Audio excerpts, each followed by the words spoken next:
fato é que você não tem segurança no É, Brasil nas escolas, mas você também não tem segurança nas em ruas, você não tem casa, segurança em em lugar parte nenhum. alguma, em lugar algum, né? Nenhum lugar assim. O Brasil, mesmo, é difícil você falar um estado ou uma cidade do Brasil que sejam seguros, né? 100% seguros. Você vai ter que ir para o interior, algumas cidades do sul do Brasil, mas cada dia que passa é mais raro.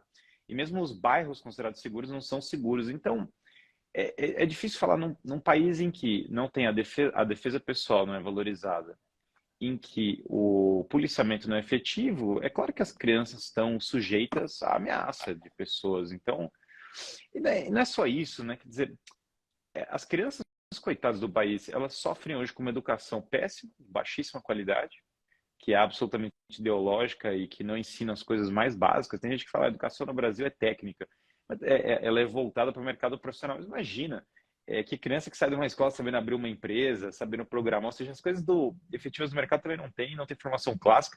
E daí, coitados, eles ainda são sujeitas a qualquer maluco que pode chegar e atacá-las. Então, eu acho que a solução não é diferente. Você pegar um país, não estou defendendo tudo que foi feito lá, mas, por exemplo, o El Salvador fez um salto muito grande em segurança pública. Basicamente, aumentou muito a segurança pública. E reduziu substancialmente o crime, independente do que a pessoa acha da política pública, aconteceu. Então, sem dar saltos fortes na linha de ter mais segurança, não vai resolver esse tipo de problema. Pois é, mas essa questão é uma questão que vem sendo abandonada há muito tempo, né? Não é? A gente não tem nenhuma atitude é, propositiva, nenhum projeto, não tem nada, é uma coisa totalmente maluca. Não é? As pessoas, esse governo que hoje está fazendo 100 dias, fala em desencarceramento, quando deveria falar em construção de presídio, porque os presídios estão lotados, é uma confusão generalizada, reclamações. E tem toda essa filosofia de matriz Foucaultiana, né, que quer colocar, não só Foucault, mas quer dizer, o criminoso é uma vítima da sociedade, ele basicamente tem uma repressão, prisão não resolve, armamento não resolve, policiamento não resolve. Imagina, isso é um absurdo. Em Nova York, nos anos 90, Sim, teve a política do Giuliani, a tolerância zero. O crime baixou funcionou, imensamente. né? O que aconteceu? Os policiais iam na rua, funcionou brutalmente. São vários casos. Tem esse caso do Salvador agora. Já teve caso em Paris de melhora, lá atrás, de melhora do policiamento que funcionou. Tem o caso de Nova York. Cidades muito grandes, várias cidades do mundo. Nos anos 90, os Estados Unidos passou por, não só em Nova York, mas passou por uma mudança de lei de crime, e teve um aumento do policiamento e melhorou substancialmente. Então, não é real que não tem precedentes internacionais ou históricos para combater o crime. Nenhum deles envolve reduzir o número de prisões, reduzir o número de policiais, reduzir o armamento. Nunca aconteceu isso. Vamos falar assim, não, mas tem países que efetivamente as pessoas não têm armas, como, sei lá, o Japão, e é um país seguro. Não, perfeito, mas só lembrando, o Japão foi um regime militar por 300 anos, né? No qual simplesmente os samurais saíam pela rua fazendo um policiamento. O país viveu quase um estado ultramilitarizado por séculos e séculos, fechado para todos os estrangeiros. Então, e tem toda uma cultura de respeito que foi sendo desenvolvida ao longo desses séculos. E assim vai. Então, a questão da segurança, ela envolve, ela contra as medidas que resolvem a segurança pública são contraditórias, elas são absolutamente contrárias ao politicamente corretas, não são compatíveis. Pega um caso aí como esse da Suécia. Hoje a Suécia, Estocolmo, tem um surto do número de estupros. É uma loucura. A Suécia é um país ultra seguro. Portugal agora é mais seguro que a Suécia, mas não faz sentido historicamente. Do nada isso aconteceu. Por quê? Porque não tem controle de imigração. Daí tem claro, pessoas que vêm, tem outra disposição e as coisas vão mudando. Então, o que acontece é que hoje eu acho que na ideologia dominante, né, do establishment, não existe. Tem dois problemas, eu acho que são muito difíceis assim de resolver com a mentalidade atual, e vai ter que voltar para um outro sistema de valores. Lei e ordem, combate ao crime, não encaixam na cabeça do establishment atual. Eles não têm uma solução boa para isso. O outro problema é, sem dúvida, todo esse problema de crise de natalidade, né? Quase todos os países do Ocidente estão abaixo da taxa de fertilidade necessária para repor sua população. E não tem uma solução para isso no modelo. Não é que não existem soluções para isso, existem, mas não no sistema progressista atual. Eu conversei na quinta-feira passada com o João Henrique Martins, que você certamente conhece. E ele falou muito, insistiu muito, de que a vítima no Brasil não é considerada. Quer dizer, quando você parte para fazer uma discussão sobre segurança pública, então a vítima é esquecida completamente pelas ONGs, pelo governo, qualquer governo até, né? Todos os governos, em todas as instâncias. O Código Penal, o cumprimento da legislação penal é muito deficitário, né?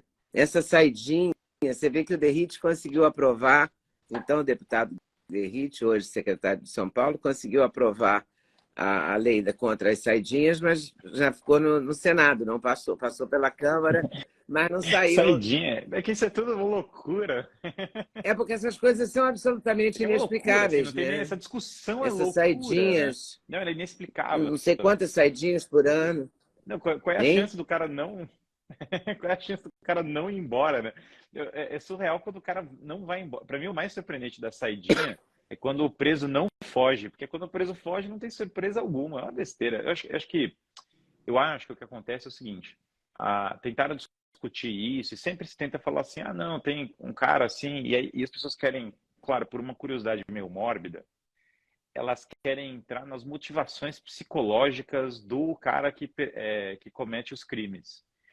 Essa discussão, sem dúvida, não é que ela é inútil, mas envolve uma certa curiosidade mórbida e não tem limite para os tipos de loucura que movem as pessoas sabe, desde os anos 90 tem muito isso, e os Estados Unidos, sem dúvida, acho que muitos dos brasileiros estão copiando os americanos. Sempre tem um maluco que pega uma arma e faz alguma loucura e tal. Então, isso é comum. Muitos deles têm uma série de discursos, mas normalmente são incoerentes e envolvem até problemas psicológicos graves. Eu acho que ficar entrando nesse assunto é desnecessário. E se tenta fazer isso por quê? Porque se for discutir realmente segurança pública de verdade, que é o que a gente está fazendo aqui agora, se for entrar nisso, você vai ser obrigado a entender. É quase consensual na população. Vai ser muito difícil achar um cidadão brasileiro que ele não acha que tem que pode ter impunidade. Vai ser muito difícil achar um cidadão brasileiro que não acha que tem que ter policiamento forte nas ruas. Vai ser muito difícil achar um cidadão brasileiro que não acha que tem que combater o crime de maneira clara e eficaz. Então, é meio que... Eu não sei, eu acho que, sem dúvida alguma, você tem um sistema jurídico que ele está descolado da realidade da vivência do brasileiro comum, né? O Brasil tem centenas de milhares de homicídios, dezenas de milhares de homicídios, como é que pode, por ano? Mas isso é uma questão que é simples, tá? No seguinte sentido, nós temos que redescobrir todo esse mundo da defesa, né? E eu acho que isso envolve vários níveis. Eu acho que envolveria, sem dúvida... Eu defendo muito a educação das artes marciais para as crianças, começando no nível básico. Eu acho que tem todo um papel de defesa pessoal que tinha que ser reintroduzido. Nós temos um serviço militar no Brasil, mas que tem pouca relação com a educação de fato. Eu acho que tinha que se reintroduzir toda a noção de defesa. Você sabe o que é engraçado até do imaginário do brasileiro?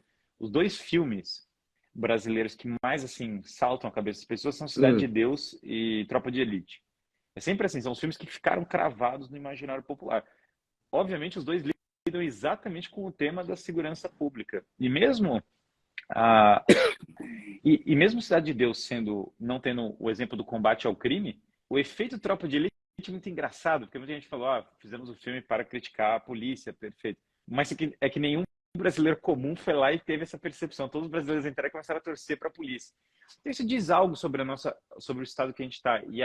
Eu me lembro de estar no cinema assistindo Tropa de Elite e tem aquela cena do Matias na universidade, falando, olha, de apartamento da Zona Sul não dá para ver a realidade do Brasil, ou não dá para ver o que está acontecendo. E claro que eu me lembro no cinema, tem uma cena que ele pega e ele bate, acho que num maconheiro, alguma coisa assim. O povo começou a bater palmas. A experiência das pessoas no cinema era essa, as pessoas começaram a bater palmas. Por quê? Porque as pessoas sofrem essas coisas na pele, então elas cansaram. Então, eu acho que existe essa experiência psicológica no brasileiro comum de um cansaço imenso em relação ao crime. Oi, pessoal, tudo bem? Passei aqui para avisar que o meu sexteto de suplementos, os queridinhos da Leda, já tem um link especial. Então você compra direto, numa tacada só, o sexteto Ah, sim, você pode acrescentar colágeno, você pode acrescentar melatonina, tudo depende da sua escolha, mas dormir bem é o melhor negócio, pode acreditar em mim.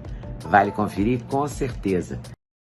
Gostou do corte que você acabou de ver? Vale a pena conferir com certeza, né? Então vai conferir muitos outros cortes no canal de cortes Leda Nagli. É claro que a entrevista completa você vai conferir no YouTube Leda Nagli, canal Leda Nagli do YouTube, você não pode perder de jeito nenhum. Valeu, tô te esperando, hein? Vem nessa!